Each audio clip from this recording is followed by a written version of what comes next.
সবাই মরে যাবো, আমরা সবাই, কেউ থাকবো না। এই পৃথিবী থাকার জায়গা নয়। কিয়ামতের সময় আল্লাহ তাআলা মালাকুল মাউতকে বলবেন সবার রূহ কবজ করে ফেলো, সবার, কেউ থাকবে না, সবার রূহ কবজ হয়ে যাবে। আল্লাহ মালাকুল মাউতকে বলবেন, মালাকুল মাউত কি অবস্থা?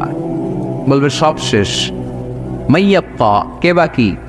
মালাকুল মাউত বলবে জিনেরা বাকি, যাদেরকে দেখা যায় না। আল্লাহ বলবেন জিনদেরকেও শেষ করে ফেলো, রূহ কবজ করো। মালাকুল মাউত আজরাইল জিনদের রূহ কবজ করবে। আল্লাহ এবার জিজ্ঞেস করবে, ইয়া মালাকাল মাউত আখবিরনি মাইয়াপ্পা, এবার বলো আর কে বাকি?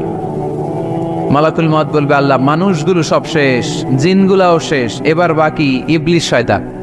কে বাকি? ইবলিসও শেষ করো, ইবলিসও শেষ। আল্লাহ আবার জিজ্ঞেস করবেন, ইয়া মালাকাল মাউতি মাইয়াপ্পা, আর কে বেঁচে আছে বলো? মালাকুল মাউত বলবে, আল্লাহ আপনার কথা অনুযায়ী পৃথিবীর সব মানুষের রূহ কবজ করলাম,